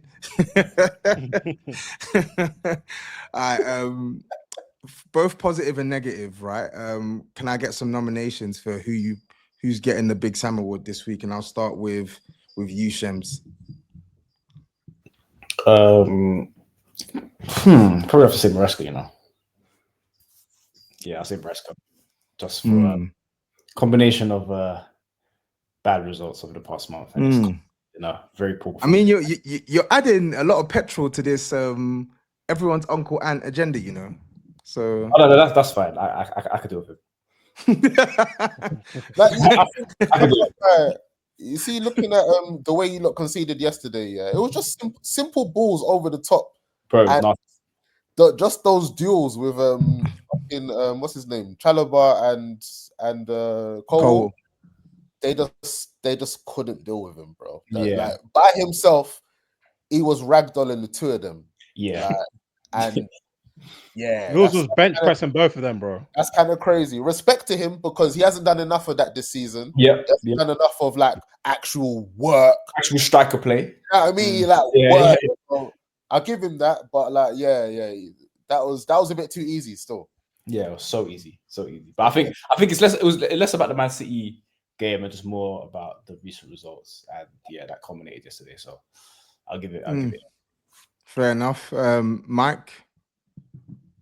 I'm gonna go with a good one. I'm gonna go Iraola. Obviously, it's not like an outside of the box answer, but I just think I expected that Forest Bournemouth game to be quite tight, and like it's because obviously two teams in form. Forest are obviously doing well, but for them to just crash it on Forest the way they did, and like it seems like Forest didn't even really have much of a flurry or much of a say in the game. It just says a lot about the team, and I actually think Bournemouth probably are a better team than Forest. I mean, they definitely are a better team than Forest. And they are not reflected in the league table yet, but it will be at some point, I think. And I think Forest will kind of have a natural drop off. So yeah, I think Iraola is doing an incredible job at Bournemouth. And if you told anyone at the start of the season Bournemouth would be kind of in the top 7, you would have laughed. Like no one saw that coming. So yes, it's an incredible managerial performance from him so far. Fair. Disu? I'm gonna have to go with Ange Postecoglou. I saw something on Twitter today, and if you did a league table of the last 11 games, obviously this is a somewhat random sample size. Only Southampton will be lower in the league table than Spurs, which is pretty last poor. 11 games. Yeah, last 11 is pretty poor. And Tobs spoke about some of the results. I think he hasn't mitigated the injuries and the nature of the injuries that Spurs players have had. I think his treatment of Maddison is baffling. I think his utilization of Son is baffling. How he uses his fullbacks is baffling. He builds up through wide areas. Insanity to me. Everything about Ange, I just don't get. And then, as Mike highlighted, the arrogance and the smugness and the snarkiness and dismissiveness in his post-game press conferences doesn't match for me. And not to say that you could get away with that if you're winning or stuff like that, but like, see, like Bill Belichick in like the NFL, like he's extremely competent, extremely brilliant. He's won everything. Unless the reporters ask you ridiculous questions, like the cheekiness that he gives is just uncalled for. Like, you ain't that guy, buddy, bro. Like you really ain't got no emotion like that. So you need to cut it out. So he's above. Fair enough. Demz? Nah, but I just want managers always do that, man. When they're flustered, they become dickheads, bro. Like, we've seen that so many times with so many different managers this year, man. Come on, man. Like that point there, yeah. Nah, but it's not just that though. He's actually, he does become a dickhead, but we've seen. No, he's trying to fight fans, bro. He's genuinely trying to. He's offering himself to fight fans, bro. Basically. Wait, what? Yeah, there was a fan today that was saying, "Oh, we'll go down with you. We'll be going down with you," and he was walking down the tunnel, and then it's a 3 second pause, and he's come back out the tunnel. Like he wanted to square up against you. There was another fan as well that he wanted to beef. I can't remember what. Yeah, there was another one where he was beefing someone who was cussing him out. Oh yeah. So you see with this award, yeah. By the way, so because Mike gave it to Iraola, but this was giving it to flipping Postecoglou. So is this a positive or negative award? Both. It can go either way. It can be either. Okay, cool. Yeah. I'm gonna give it to Eddie Howe, man, because he's low key been getting Newcastle back up to like the sort of top 4 challengers this season. Obviously, it was Pete last season with the Champions League and being in the league. But he's low key like doing his thing with Newcastle, kind of going under the radar. I just wanted to give him his flowers because I think he is doing a good job there. I just think he needs to upgrade some of them players if he wants to like sustain what he's doing when they actually qualify, if they do qualify. Because I think they're probably like the sort of dark horse to get that top 4. I think they have a bit more than Bournemouth and Forest to like sort of sustain themselves higher up the table. So yeah, Eddie Howe. Is it Eddie Howe or Isaac? I think it's both. I think it's both. I think it's both because it's like when you look at the midfield as well. I think their midfield is really underrated in terms of Joe Linton, Tonali, and Bruno. Nah, man, don't mention that Joe Linton guy. He's a thug. Look, he's a thug. He is a thug, but he gets away with so much of it. It has an impact on the game, bro. Like he disrupts teams like in a big way, bro, and he gets away with a lot of shit. And he's decent at football, man. Come on, man. He's okay. Like, I think Isaac is one of the best players in Europe right now. Yeah, like right now, like this season, he's been like, even though he's not the top scorer, I think he's been the best striker in the league. Yeah. This season, yeah, which is like that's a big deal, man. I would go with that. And they look at that and keep him. So if you're gonna keep him, they need to like put some pieces around him, man. I know this. Look, Jacob Murphy, he's a good lad, but come on, man. let's move on. So let's. got William Palmer on. So sorry, Tobs, go on. I was gonna say let's move on. Let's speed it up this time, the next two awards, yeah. No more monologues. You're the host, by the way. Sorry. So what if you want me to cuss you out, then I'll cuss you out. I was just trying to give you like some shine, bro. Yeah, do anyway, your job, Gaffer. Anyway, the moment that had you most rattled this week, I'm gonna start with you, Disu. What had me most rattled this week? Oh, the red card for Arsenal. I was outraged. That Drake meme. So unfortunate. Hey, I was arguing with them for 20 minutes, yeah. These times, yeah, I didn't even see it, bro. I didn't even see it. I just saw the screenshots. I was like, at the end of the day, look at how I didn't even do the screenshot. Yeah, the way you could crop it, and I said, look at his face, look at the intent and the aggression in his face. Oh, that was funny. Nah, certain man's heads went to the moon, bro. Beautiful to see, man. Yeah, it Demz. was fantastic. What about you? Mbappe's hat trick had me rattled. I was like, oh my god, he's back. Yeah, you see, I squeeze that La Liga in there, bro. Come on, man. You're crazy, Demz. Demz, you are crazy, bro. Yeah, we're not having Demz back on until they lose. Yeah, that's insane work from you, Demz. Mike. Do you know what? I was so tempted to go with the Arsenal one like Disu did. Because obviously I'm in a group chat with Sushi and Bugs. I was so tempted to just wind them up and just be like, bro, it's a red card. It's a red card.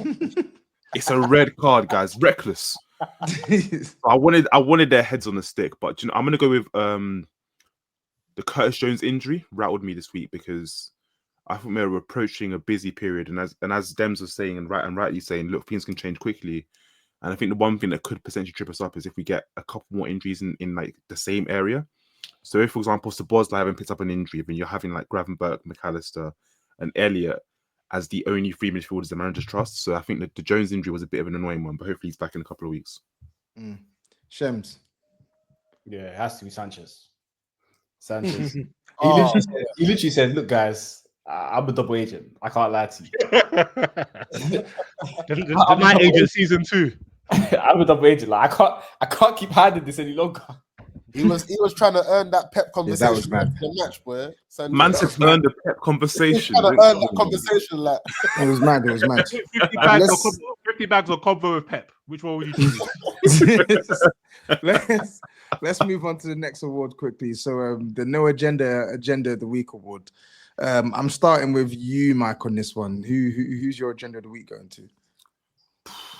I'm keeping a really close eye on Chelsea Football Club's recruitment of wide players. There is something they are running. They are running a crazy operation in terms of wide players, bro. So natural for 70 is crazy. How are they spending that much money on wingers and ending up with James, I want my money pronto, bro. I want my money pronto. Bro, like the only winger that like I don't really like any of the wingers, to be honest with you. I don't really like any of them. Like Neto, I think is talented, but I'm starting to assess him differently. Very underwhelming. Yeah, I think that to spend that much money and end up with what they've ended up with, I'm keeping a close eye on that operation, brother. A very close eye. Sancho, Mudryk, he's on a ban. Is he on a drug ban?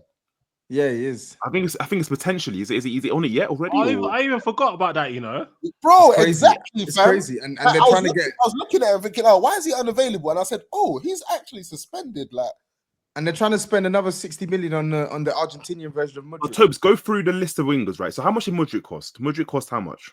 Like We do all in, so let's do it because he cost All in. 89 million all in. Yeah, 89 million all in. Modric, Sancho. How much was Sancho? 25 mil. 25. Neto about 60. Neto 53 million. 53. Look at the money. Look at the money they're spending. Bro. Sorry, Mike. We need to do a deep dive on your history of signing number 9s because they've all been ass. You've signed like two good number 9s in the last 20 years. You're having a laugh, man. What? In the last 20 years? Suarez, Sturridge, Firmino. You've been dusty. Let's move on. Let go. Quickly. Your head's not here. Demz. Wait, I like that. No. That's a let it go. You go fourth, I let it go. I've said 4, bro. I said 4. I said Suarez. Yes. Yeah, of course. What do you mean? Cool. All right, Demz. Come Man, I on. know that. Agenda, Amad Diallo. I'd like to. Welcome to the club. Yeah, I would like to submit him. Yep. Handshake, my brother. I'd like to submit him for my agenda this week. I'm so happy he didn't get that stat pad goal at the end. Ow! I was so happy, bro. That goal would have been cold as well, you know. That was about to mask. Oh my god, that was about to mask. I heard the goal already. Oh, Diallo does it again. I was like, nah. Don't. He was. Do you know what's so funny? Before I saw it flag up as like a potential offside, I was like, fuck, because I was going just into the vibe chat because I knew this guy was just about typing. I knew there was gonna be all I was first on the scene. When I saw that, I said, I was first on the scene. When it was offside, I said, yes. Wait, no. This is crazy. I was first on the scene. I was the first responder. I was like, yeah, I'm here. I was first. I saw him. I know Elijah was grinning ear to ear. You know him, yeah. As long as Ahmad scores, he's alright. That's me. Okay, so my agendas. Okay, I got quite a few steals. So the first one has been paying me dividends all year, bro. I might as well go buy a rolling with my dividends. The Odegaard agenda's just hitting. Like, I was so upset that Odegaard didn't play this week because I knew if he played, I knew outside the M25, Odegaard don't want to know. I remember Dr. Mike tried to pressure me with his 50,000 words about Odegaard. Shut up, lad. Slap your head. Disu. Slap your head. Shut up. Put it on me. I don't want to hear from him. Shut up, lad. Yeah? Shut up, lad. Yeah, so him I did. My next agenda is if Mbappe is going to play good against people that are not IB for sales reps. So I'm seeing Las Palmas. Wow, That's disgusting. Bro, bad bought him to what? Cook up validity? Verification? Las Palmas? Against Barca. This is nasty. You play well against Barca. Is that a game you lost 5-1? Yeah, but did he 5-2? But shut up, nigga. Yeah, he's ass. Yeah. So so that's one of my other agendas. That's that one I just thought off the top of my head because of you, Demz. So take that. And I had another one. Oh, Madueke. Yeah. Load it up. Madueke. I don't even like the way he even rocks the headband.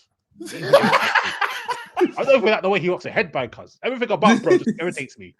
Like, do you know what? You know what the Caribbean say? My spirit can't take to him. My spirit can't take to him, fam. Nah. And you know what? Yeah, just to piggyback off that, yeah. Who the fuck did these wingers think they are? Bringing Saweetie to the game and that, bringing these baddies to the game as if they're fucking balling like that. Nah. You can, this is the Premier League. This ain't the NBA, bro. You can't be bringing baddies to the games and you're not dripping like that on the pitch. Terrible. Sorry, I just had to get that one off there, man. Yeah. So those Fair are my enough. agendas. Shems.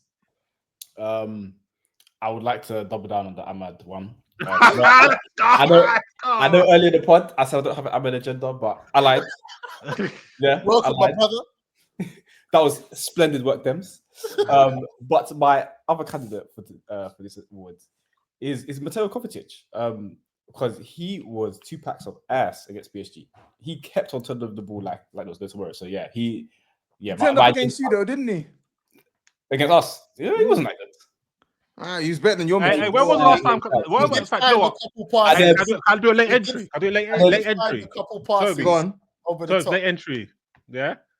The 115 million pound man, Saicedo. I ain't seen you have a good game since 2023. Like, when was the last time bro played good? I can't remember. I literally cannot remember. I cannot remember. I saw his forward pass map yesterday. I saw 3 lines. I was like, wait, hold on. Did he pass the ball forward 3 times yesterday? God damn. So yeah, that's a late one still. But That's calm. And then my second one. Pull out of the Declan Rice thing if Caicedo. I'm just saying. We're losing battles in that one still. Sorry, Shems. No, it's calm. My second one, sorry, is it's actually, I'm sorry, I got a date to him. He's a good brother. He's a good brother, but Levi Cole, man. That's I've seen him soft launch this, yeah, and I know his uncles aren't happy with him, so that's why he's doing it gently. The reason why I have to soft launch it. Look, he's a good G. Good player at best. But I'm sorry, we've seen some egregious takes, yeah, before he kicked the ball at Chelsea, and his early days at Chelsea, and he just has not lived up to the expectation that you lot set me up for. You know what I'm saying? We have some names on the egregious claims, brother. I want some names. I can't. The identification of these individuals is not clear. It's not clear. You've still got to do some deep dive, some investigating, just to make sure you're in that. You know what I'm saying? Can you tell us some of the things that people said about Cole? So give us the top 3. The most disgusting one was him being put in the same sentence as Saliba. I just God.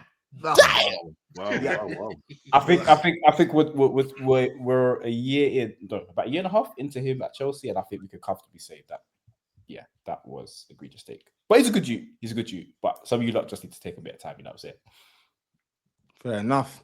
And now the last award, the ESR. I know I have talent. The underrated player of the week award. I will start with you, Demz. Well, funny enough, La Liga again.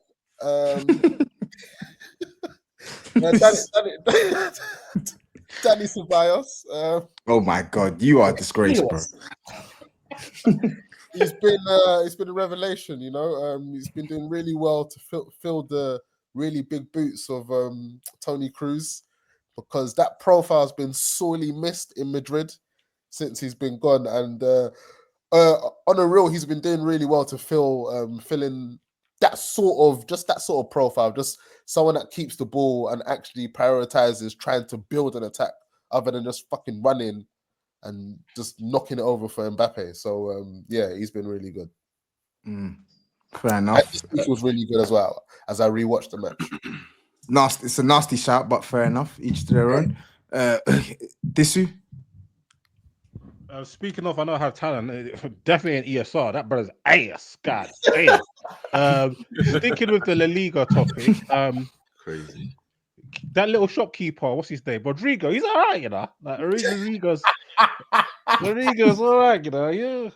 I thought he was just there to do dances with Vinicius in the changing room. I didn't know, bro. Right. You think he's Lingard? Yeah. Bro, I just thought. I thought he was more interested in like other sports and that, but I ain't gonna speak on that. But saying cricket, Mike, you're I'm brushing past that comment because that's insane. You know what? I'm putting a timestamp on that one because I might have to cut that one out. Yo, Mike. I just want to say to you, he looks like somebody that's gonna work at Cryptocurrency's new supermarket. Hey, times like that because for me and Dr. Mike's political aspirations. Oh my days! Please, yeah. Distance yourself from this. This is insane. Sorry. Mike, who's your underrated award going to? I've got two players. I've got Cody Gakpo. He's still not my type of winger, but he's producing the numbers, doing well this season. And also want to give a shout out to someone, actually, not this week. He had a poor performance this week, but I thought last week, Elliot Anderson for Nottingham Forest. I actually think a lot of like Ola Aina and other players get a lot of praise, but Elliot Anderson in the midfield for them is actually looks like a good player. So yeah, those two for me. Fair enough. And Semms? I've got three. Bradley Barcola, Desiree Doué, and Mendes. Mendes is the ball. Good. All three of them were, well, I think Doué wasn't as good, but the other two boys were excellent against Man City. Yeah, Barcola was moving vicious. Yeah, they were close. And I also want to double down on this comment that ESR is ass. Ass. Yeah. I pointed this out a couple of pods ago. Anton said I should watch him next week. You know, I said, okay, cool, brother. Guy is he is ass. So, yeah. Fair enough. Let's you know what? We've actually spent quite a lot of time on the pod, but I do want to actually try and cover some listeners' questions. Let's do 10 minutes of questions, man. 10 minutes. No, not 10 minutes. We'll do 5 minutes. Yeah, we'll do 5 minutes. Do your job then, brother. Let's go. What do you mean do my job? I'm doing my job now. You're not letting me finish. Okay, Finish. This is actually a good one. So Spencer Jr. So Bait-faced Nate. He says, after Kuzanov got blamed this week, what has been your most memorable welcome to the Prem moment? Oh, great question. That's a good question. Still, that's a good question. I think, man. Do you know what? There was a period in Thiago's first season where he was getting his head slapped. Like, West Brom, the West Brom game. The West Brom game. Thiago. Oh, I thought you were talking about Thiago Silva. Hey, That was Thiago Silva at West Brom. God. Yo, they packed up Thiago Silva at West Brom. hey, they deep fried my guy. Hey, he came back from that one. Yeah, he came back. Yeah. That's when they showed him that he was 39. I said, yo. He was there striking. Who was this again? Some athletic, light-skinned guys, man. I can't remember who it was now, fam. But yeah, they gave him the business still, man. But there was Jay Adams prototype, that type of player, bro. I can remember Thiago, like Alcantara. There was a period where he was getting his head slapped. I think it was against Leicester. Bro, that was one of the best weeks of my life, bro. He was slamming his heads up. I was just like, I remember away to Brighton, he got flogged. Away to Brighton, he got flogged. Oh, mate. Do you know who it was for me? It was that season with the 18-19 season with Sarri. You know, the first 6 months where everyone was just slapping Jorginho's head. Oh, that was that was glorious. They were slapping his head. And one of my favorite ones, is because obviously Mies was hyping Havertz. So I was like, let's see what this Havertz guy does. His debut, I think, was it West Brom? Yes, it was Brighton. It was Brighton away. Brighton. And he was Lord. Me and Lewis will go back to back in the chat. Are you crazy? What a day. What a day. He was terrible. I said I could smell that performance from Enfield, and he was playing in Brighton, bro. It was horrible. I'll give it a legal one since Demz weren't. Didn't Woodgate score on goal, get sent off on his debut? Yeah, I think own goal, red card.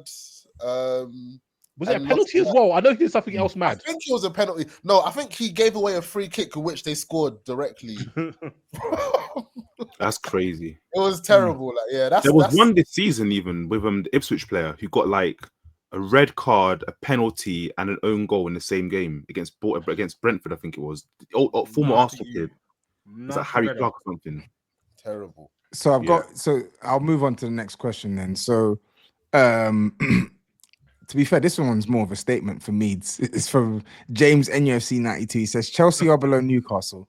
Chelsea are 10th for the last 10 Premier League games and Newcastle are second. Chelsea are 13 points behind first after 22 games played for first and 23 games played for Chelsea. Do I have a different definition of deluded to Meads? Meads ain't here to ask a question for the big man to answer, man.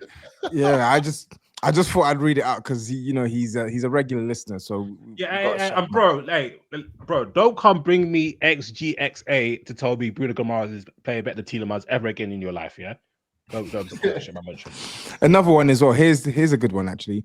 Rank the following goalkeepers: Sanchez, Kepa, Onana, Ramsdale. Kepa's another one who got blamed. The Premier. Welcome to the Premier League. Oh yeah, he was getting packed out every week. Yeah. Sanchez is last. Oh, is he? Ramsdale for me. I don't know. Ramsdale second last. Kepa is last. I'm sorry. I Kepa's think Kepa's better than both of them. I Kepa's don't the think best Kepa's keeper last. out of all of them. I don't think Kepa's last. Kepa's not last. I would have Ramsdale Kepa's last. not last. Out of those Ramsdale's guys. last for me. I would go Yeah.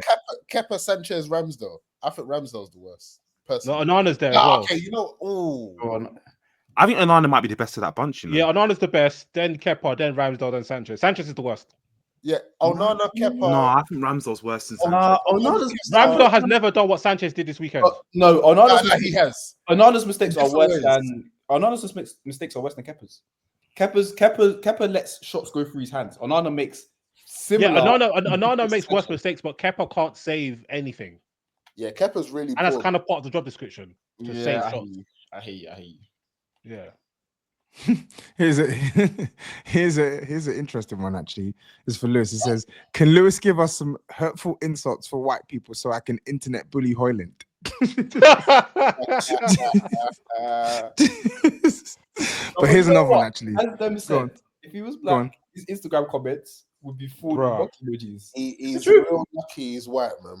That's why the Xerxes get taken off after 30 minutes, and the crowd's reaction really infuriated me because one, like he went the worst side of the pitch, and you lot have been letting way worse slide from Hoyland for a year and a half. A year and a half. And they're still finding excuses. They'll blame the players, they'll blame the lack of runs, they'll blame all types of stuff. And he's quite smart because he's immersed himself with the United Stand, which is one of, if not the biggest Manchester United publication. So he's getting a lot of he's not getting hammered from them like how other players would for their performances. He's diabolical, bro. Yeah, he stinks. And with that, we're gonna end this week's pod. Gents, it's been a pleasure. I hope you have a good week. Folks who are still listening, make sure you are following us across all socials, and we will be back next Sunday with another episode on your head tops. Bless up, take it easy. Done. Peace. Yo. When I spit bars in a rave, man, I go hard like Santan.